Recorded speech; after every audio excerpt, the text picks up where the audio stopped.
اپنے ریسیپشن پہ خاتون کو رکھتے. کیوں رکھتے؟ اٹریکٹ کر سکے.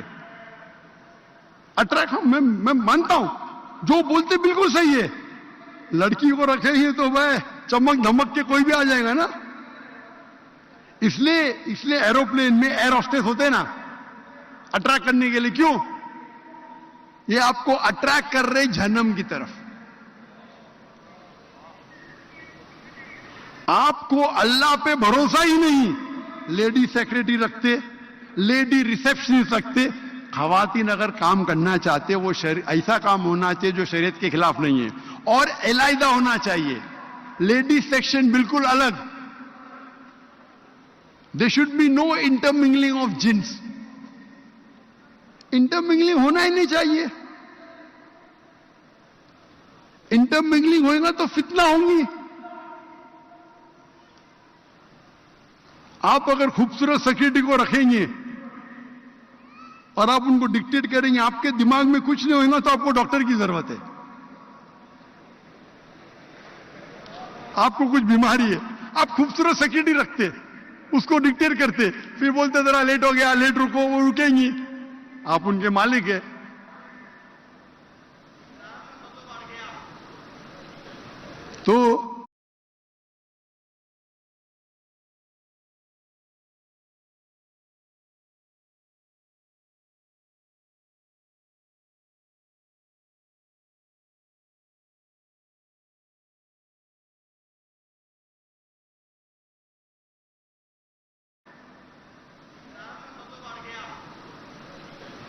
تو اللہ تعالیٰ فرماتے ہیں سورہ اسراء میں, سورہ نمبر 17 آیت نمبر 31 میں, زنا کے قریب بھی مت آؤ. زنا تو حرام میں لکھا ہے, زنا کے قریب بھی مت آؤ. آج ہم دیکھتے دنیا میں زنا, ایڈلٹری, فورنیکیشن عام ہے. امریکہ میں ایک شخص 8 عورت کے ساتھ سوتا ہے شادی کرنے کے پہلے. ایوریج. شادی کرنے کے بعد کتنے لڑکیوں سے سوتا ہے وہ لکھا نہیں. ایوریج ایک مرد امریکہ میں, ایوریج مطلب ایوریج ہے, چاہے مسلمان ہو یا غیر مسلم ہو. ایک پی ایچ ڈی ریسرچ ہوا تھا مسلمانوں کے بارے میں, کہوں گا نہیں میں, وہ بھی ہاں یہ 8 سے کم ہے, لیکن ہاں یہ آپ جس معاشرے میں رہیں گے وہ معاشرے کو نقل کریں گے.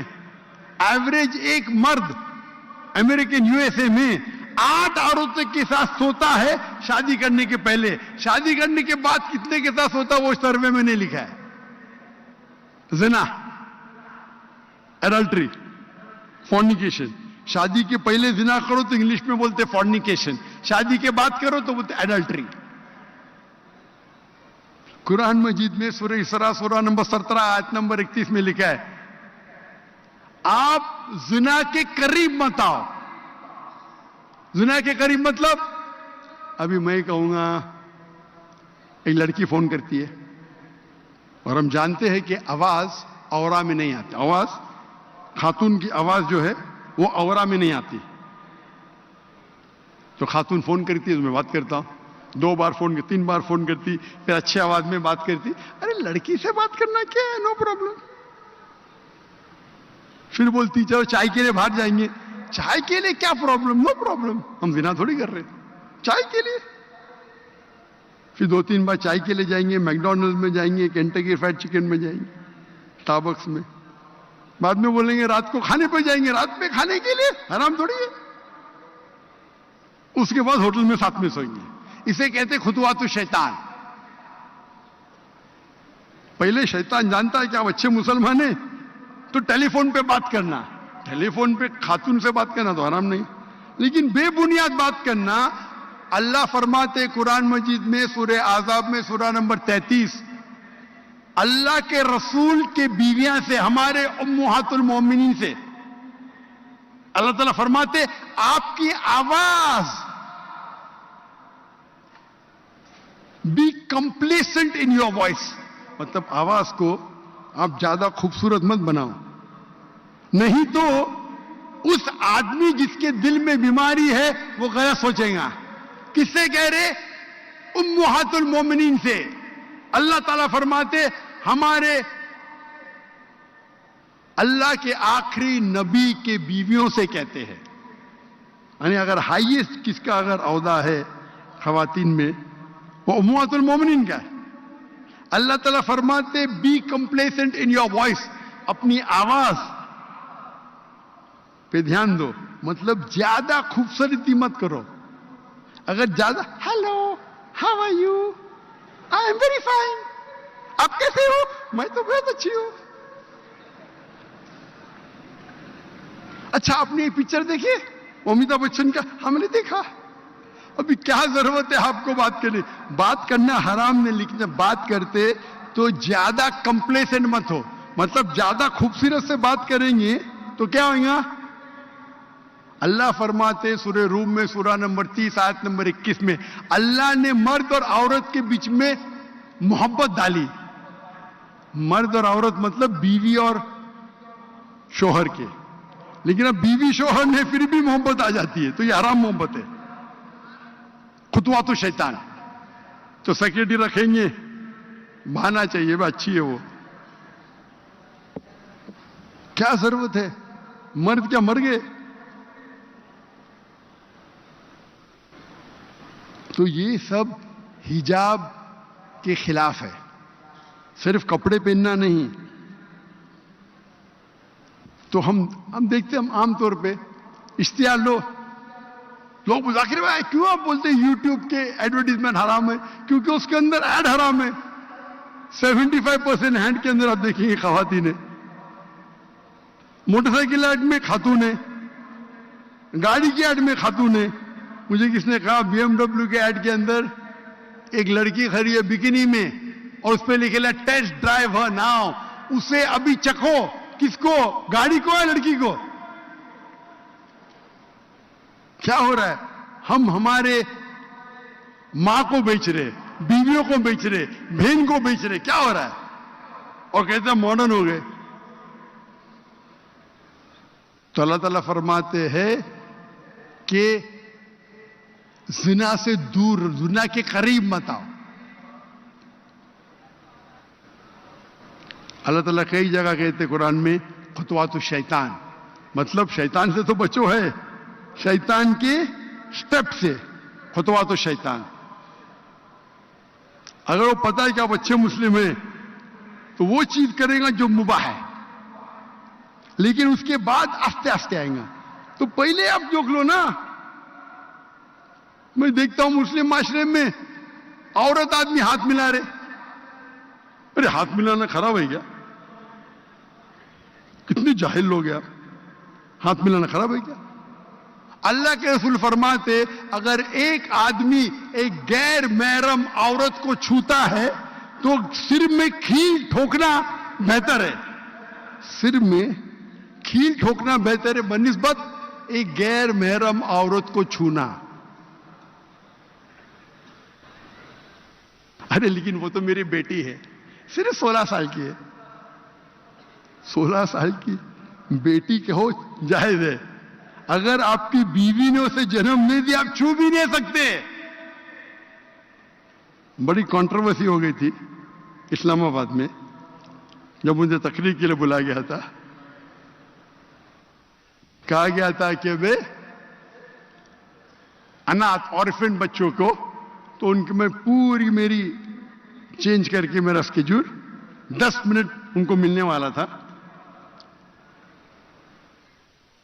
وہ تو پورا فوٹو سیشن تھا، بچے تو پیچھے رہ گئے فوٹو لے رہے. اور بنا کہے کہ کئی لڑکیاں سٹیج پہ آ گئے، بالغ لڑکیاں 14 سال 15 سال، اور حجاب بھی نہیں صحیح. اتنی بڑی فوج آ گئی تو کیا کرنے کا؟ بھگ جانے کا. ہم جھگڑا کروں ادھر، لوگ مجھے کچھ بھی بولے، بزدل بولے، کچھ بھی بولے، کائر بولے، میں تو میرے اللہ اور اللہ کے رسول بات پورا لائف ٹیلی کاسٹ ہو، تو بھگ گیا. ہاں ڈر کے بھاگ گیا. میں کیا جھگڑا کروں ادھر؟ تو ڈیبیٹ ہو گیا اس کے اوپر. اور آرفنیج کا مالک کہتا ہے یہ تو میری بچیاں ہیں. میں بولا تو چھو بھی نہیں سکتے ان کو. بچی بولو ٹھیک ہے، وہاں تک کہ ٹھیک ہے، بیٹا بولو ٹھیک ہے. آپ اگر کھانا کھلاتے اس کو، آپ چھو بھی نہیں سکتے. جب بھی وہ بالغ ہو گئی تو آپ چھو بھی نہیں سکتے. اگر آپ کی بیوی نے جنم دیا ٹھیک ہے تو جائز ہے. تو کدھر گیا اپنا معاشرہ؟ کدھر گیا سویٹ ہوم؟ سب سے سویٹ ہوم جنت ہے بھائی. جنت سے اچھا سویٹ ہوم تو دنیا میں نہیں ہے. اور اگر آپ ذاکر نائک کی کسٹ کو دیکھتے ہیں، آپ میرے فین ہیں، تو ایسے حرکت کیوں کرتے بھائی؟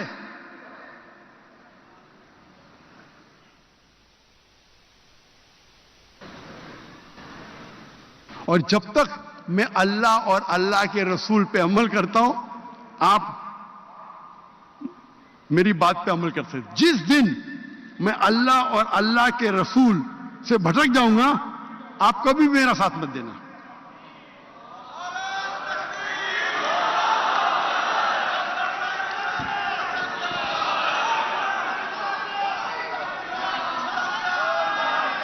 نعرہ تکبیر. اللہ، تالیاں نہیں بجائیں. کیونکہ یہ شیطان جو ہے، شیطان بھڑکانے میں ایکسپرٹ ہے. ارے ماشاء اللہ اتنا بڑا مجمع. تو ہمیں وہ بولنا چاہیے جو اللہ اور اللہ کے رسول کی بات پہ عمل کرے، اللہ کو راضی کرے، انسانیت کو نہیں. انسان کی طرف دعوت مت دو، ادارے کی طرف دعوت مت دو، گروہ کی طرف دعوت مت دو. قرآن کی طرف دعوت دو، صحیح حدیث کی طرف دعوت دو، اللہ کی طرف دعوت دو، اللہ کے رسول کی طرف دعوت دو. اگر میں دائی ہوں تو صرف اللہ کا اور اللہ کے رسول کا. تو قرآن مجید میں ہدایت ملتی ہے جو آج کے معاشرے کے مسائل ہے، پورنوگرافی، ایڈلٹری، فورنیکیشن، اس کا حل قرآن مجید میں ہے. آج ہم دیکھتے ہیں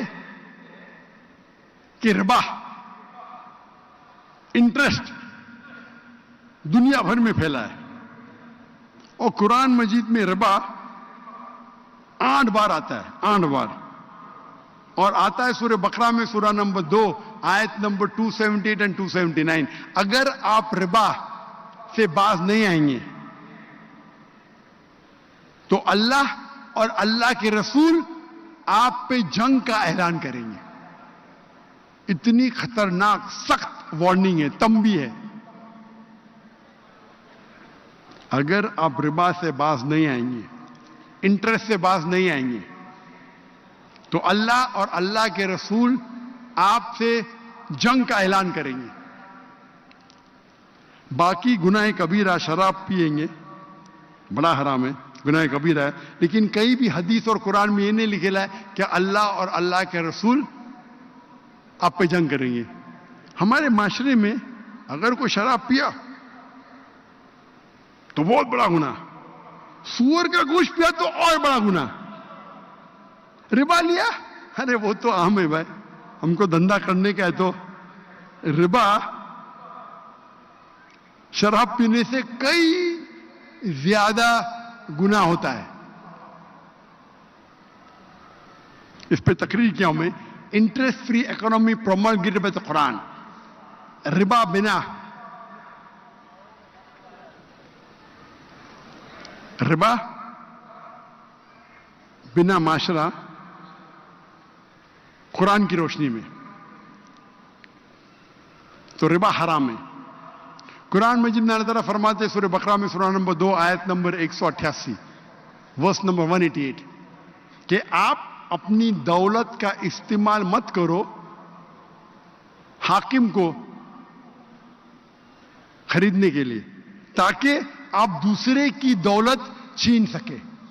یہ رشوت کے بارے میں ذکر. رشوت، آپ اپنے پیسے کا استعمال مت کرو رشوت کے لیے تاکہ آپ دوسرے کی دولت کھا سکے. تو رشوت دینا گناہ کبیرہ ہے، لیکن ہمارے معاشرے میں عام ہے، اور مسلمان معاشرے میں اور ہے. اگر آپ دیکھیں یہ کنٹری کی لسٹ، کرپشن اینڈ برائبری کس میں زیادہ ہے تو مسلمان ملک ٹاپ پہ. کیوں؟ جب ہم کہتے ہیں ہم مسلم ہیں, ہم اللہ کے بندے ہیں, اللہ کے رسول کا کہنا مانتے ہیں, تو کیوں رشوت لیتے؟ اگر آپ 200 سے زیادہ ممالک ہے دنیا میں, آپ دیکھیں گے ٹاپ کے اوپر رشوت میں مسلم ممالک. کیوں؟ کیوں؟ کیونکہ ہم قرآن سے دور ہو گئے. اسی لیے میں کہتا ہوں قرآن عالمی ضرورت, سارے عالم کے لیے, سارے دنیا کے لیے. قرآن مجید میں سارے مسائل کا حل ہے, چاہے آپ کے خود کے ذاتی مسائل ہو, چاہے آپ کے فیملی کے مسائل ہو, چاہے آپ کے علاقے کے مسائل ہو, چاہے آپ کے شہر کا مسائل ہو, چاہے آپ کے ملک کا مسائل ہو, چاہے ساری دنیا کا مسائل ہو, قرآن مجید میں سارے مسائل کا حل ہے, سارے مسائل کا جواب ہے. قرآن مجید میں جو انسانیت کے معاشرے مسائل کا حل ہے, سوشل پرابلمز کا حل ہے, اکنامک پرابلم کا حل ہے, پولیٹیکل پرابلم کا, سیاسی پرابلم کا حل ہے قرآن مجید میں, سائیکولوجیکل پرابلم کا حل ہے قرآن مجید میں. افسوس کی بات ہے کہ ہم قرآن مجید کو نہیں پڑھتے, اور پڑھتے بھی ہیں تو سمجھ کے نہیں پڑھتے. میرے بیٹے نے تقریر کیا تھا کراچی میں, کیا قرآن مجید کو سمجھ کے پڑھنا ضروری ہے؟ قرآن مجید کو پڑھو, عربی میں پڑھو بے شک, عربی کے ساتھ اگر آپ کو عربی زبان پہ مہارت نہیں ہے تو اس کا ترجمہ پڑھو. آپ کو اردو زبان پہ مہارت ہے تو اردو میں پڑھیے, انگریزی میں مہارت ہے تو انگریزی میں پڑھیے, پنجابی میں مہارت پنجاب میں پڑھے, لیکن قرآن مجید کو عربی کے علاوہ وہ زبان میں پڑھو جس زبان میں آپ کو مہارت ہے, اور قرآن مجید کے ہدایت پہ عمل کرو. قرآن مجید راہ نجات ہے, آخرت میں ہمیں جنت میں لے جائیں گا. اسی لیے کہتا ہوں قرآن مجید ساری عالم, ساری دنیا کے لیے ضرورت ہے. اور قرآن مجید, میں نے کئی تقریر کی ہے جس سے ثابت ہوتا ہے قرآن مجید اللہ کا پیغام ہے, اور ہر دور میں اپنے آپ کو ثابت کیا کہ اللہ کا پیغام ہے. میں نے ایک تقریر کی ہے, از دا قرآن گاڈز ورڈ, کیا قرآن اللہ کا پیغام ہے؟ اور اس میں نے منطق سے, سائنس کے ذریعے ثابت کیا ہے قرآن مجید اللہ کا کلام ہے. اسی لیے میں کہتا ہوں قرآن مجید عالمی ضرورت ہے. میں تقریر کو ختم کرنا چاہتا ہوں اللہ کے رسول کی حدیث سے. اللہ کے رسول فرماتے ہیں کہ آپ قرآن پڑھو, اس کو سمجھو, اور قرآن کے بارے میں لوگوں کو اس کے پیغام کو پھیلاؤ. وآخر دعوانا الحمدللہ رب العالمین. بیٹھے بیٹھے جزاک اللہ. نعرہ تکبیر. بیٹھ جائیں, سوال جواب کی نشست ہوگی. بیٹھ جائیں, ابھی ختم نہیں ہوا. بیٹھ جائیں, بیٹھ جائیں بھائی, بیٹھ جائیں سب حضرات, تمام کے تمام حضرات بیٹھ جائیں بھائی, بیٹھ جائیں. ایک میرے ساتھ نعرہ لگائیں, نعرہ تکبیر. آپ سوال چاہتے ہیں ہاتھ کھڑا کریں, کون کون سوال چاہتا ہے؟ تو بیٹھ جائیں سب حضرات, بیٹھ جائیں. آج ڈاکٹر صاحب نے کتنا مدلل خطاب کیا ہے. بیٹھ جائیں, بیٹھ جائیں بھائی, بیٹھ جائیں. نظم و ضبط کا خیال رکھیں. کچھ سوال ہوں گے, ان کا جواب دیں گے, پھر کل انشاءاللہ بڑی نشست ہوگی. تمام حضرات سے میری درخواست ہے بھائی, دیکھیں کتنی اچھی آپ نے نظم و ضبط کا مظاہرہ کیا ہے. آپ بیٹھ جائیں گے تو پھر ڈاکٹر صاحب اس کا جواب دیں گے. بیٹھ جائیں, میں آپ سے کہہ رہا ہوں بیٹھ جائیں, بیٹھ جائیں. نظم و ضبط کا خیال رکھیں تاکہ ایک اچھا پیغام جائے. بیٹھ جائیں بھائی. بیٹھ جائیں. یہ جو آگے ہیں نا یہ ذرا زیادہ کر رہے ہیں, ابھی نہیں وہ جا رہے. بیٹھ جاؤ بھائی, بیٹھ جاؤ, بیٹھ جائیں. سب حضرات بیٹھے تاکہ پھر ہم دوسرا کام شروع کریں اور سوال و جواب, تاکہ وہ آپ کے سوال کو سن بھی سکیں, جواب بھی دے سکیں. اور آپ کو پتہ ہے طبیعت بھی, مگر انہوں نے ماشاءاللہ کتنا بڑا خطاب کیا ہے. اللہ تعالیٰ ان کی صحت میں, ڈاکٹر صاحب کی صحت میں, عمر میں برکت عطا فرمائے. تو میری آپ سے درخواست ہے آپ بیٹھ جائیں تاکہ, اور نظم و ضبط کا خیال رکھیں. یہ جتنے بھی سیکورٹی والے ہیں, پولیس والے ہیں, یہ باقاعدہ تمام حضرات کو بٹھا دیں. بہت شکریہ. اور آپ خود اتنے عظیم لوگ آئے ہوئے ہیں اس وقت, بیٹھ جائیں. اب جہاں جہاں پر مائک موجود ہیں اس پر یہ نہیں ہے کہ 10 لوگ سوال کریں, ایک بندہ سوال کرے گا اور پھر اس کا وہ جواب دیں گے. اور ایسے ہی 5-10 سوال جو ہیں آج کریں, کیونکہ طبیعت ابھی ناساز ہے, تو اس لیے اس چیز کا بھی آپ نے رکھنا ہے. جی سردار جی, سوالات شروع کریں. یہ فریم یہاں نہیں کھڑے. کس طرف سے سوال کرنا چاہتے ہیں؟ جی یہ گیٹ مائک نمبر 1 ہے, یہاں سے پہلا سوال ہوگا. گگندیپ. اچھا پہلے کر لیں. تمام حضرات اپنی اپنی نشستوں پہ تشریف رکھیں. اب انشاءاللہ العزیز آج کے اس عظیم الشان پروگرام کی آخری نشست, جو اس کا مغز بھی ہے, سوال و جواب کی نشست, اس کا آغاز ہونے جا رہا ہے. میں آپ حضرات کے سوالات لینے سے قبل چند ضروری باتیں آپ حضرات کے گوش گزار کرنا چاہتا ہوں. سب سے پہلے تو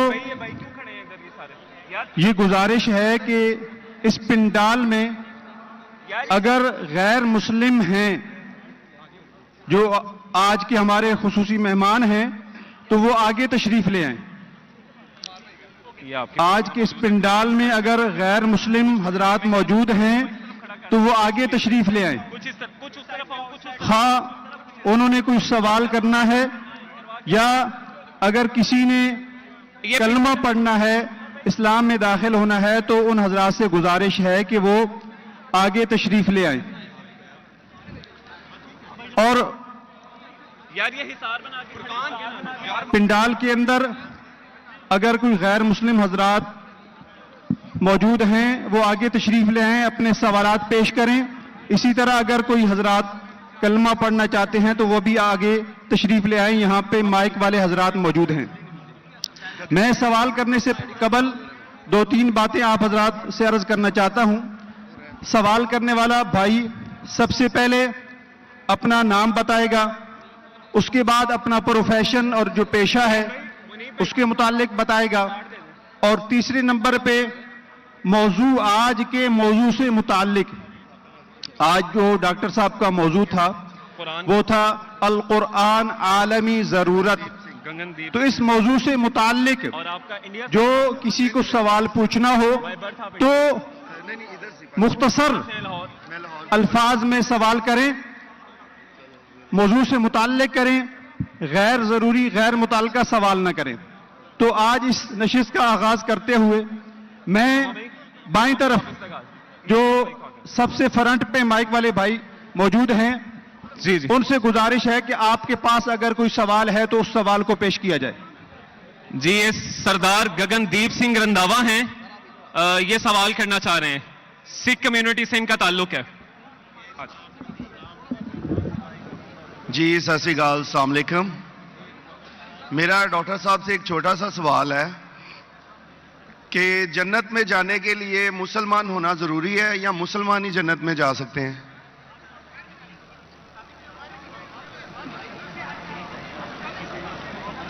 بھائی صاحب کا سوال ہے کہ جنت میں جانے کے لیے مسلمان ہونا ضروری ہے, صرف مسلمان جنت میں جائیں گے, صرف اپنے آپ کو مسلمان بولنا جنت میں جانے کے لیے کافی نہیں ہے.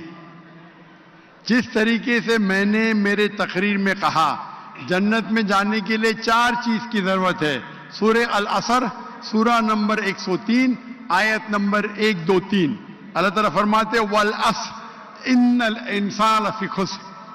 اللہ تعالیٰ وقت کی قسم کھاتے اور کہتے ہیں کہ انسان خسارے میں ہے. صرف وہ لوگ بچ جائیں گے جو لوگ کے پاس یہ 4 چیزیں. نمبر 1 ایمان.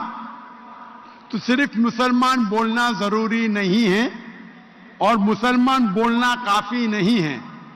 آپ کے پاس نمبر 1 ہونا چاہیے ایمان. اگر آپ کے پاس ایمان ہے کہ اللہ ایک ہے اور اللہ کے آخری نبی محمد صلی اللہ علیہ وسلم ہیں اور باقی چیز پہ ایمان ہے, یہ ایک پوائنٹ پورا ہوتا ہے. نمبر 2 اچھے اعمال, عمل صالحات.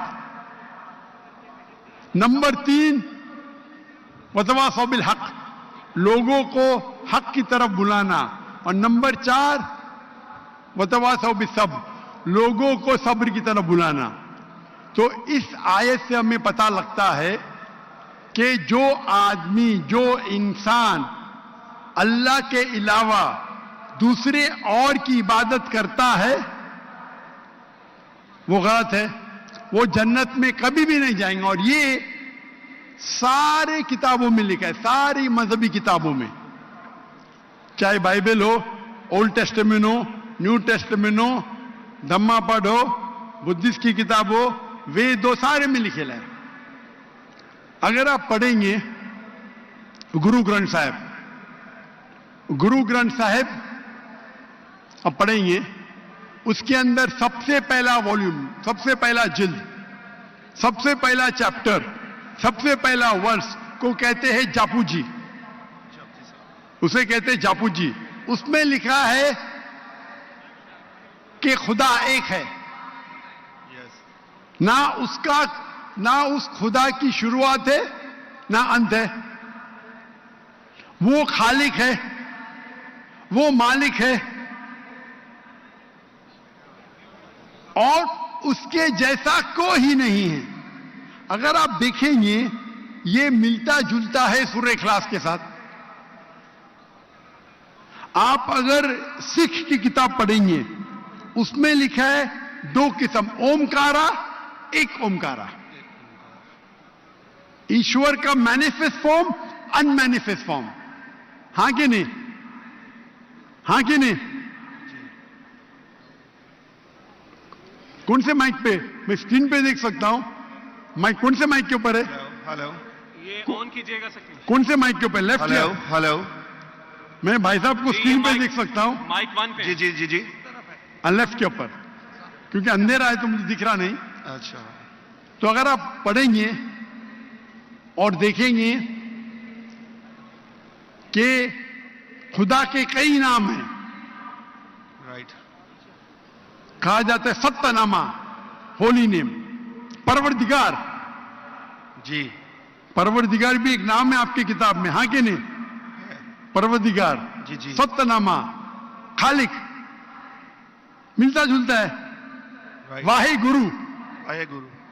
لیکن اگر آپ عمل کریں گے, اگر آپ شرک نہیں کریں گے, اللہ کے علاوہ کسی اور کی عبادت نہیں کریں گے, اگر آپ کی کتاب میں اکثر یہ بات ہوتا ہے کہ جو اپنی مذہبی کتاب میں لکھا ہے اکثر لوگ اس پہ عمل نہیں کرتے, اور یہ بات مسلمانوں پہ بھی ہے. مسلمانوں کی کتاب میں لکھا ہے شرک مت کرو, پھر بھی ہم دیکھیں گے کچھ مسلمان شرک کرتے. تو اگر قرآن میں لکھا ہے شرک مت کرو اور آپ شرک کریں گے اور کہیں گے میں مسلمان ہوں تو جنت میں نہیں جائیں گے. آپ سمجھ رہے بھائی صاحب؟ تو اسی طریقے سے آپ اگر شرک نہیں کہیں گے, اللہ کے علاوہ کسی اور کی عبادت نہیں کریں گے اور آخری پیغمبر رسول اللہ صلی اللہ علیہ وسلم محمد صلی اللہ علیہ وسلم میں مانیں گے, اچھے اعمال کریں گے اور لوگ کو حق کی طرف بلائیں گے اور لوگ کو صبر کی طرف بلائیں گے تو آپ بھی جنت جائیں گے. Right. Hope that answers the question, my sahab. Thank you. Thank you.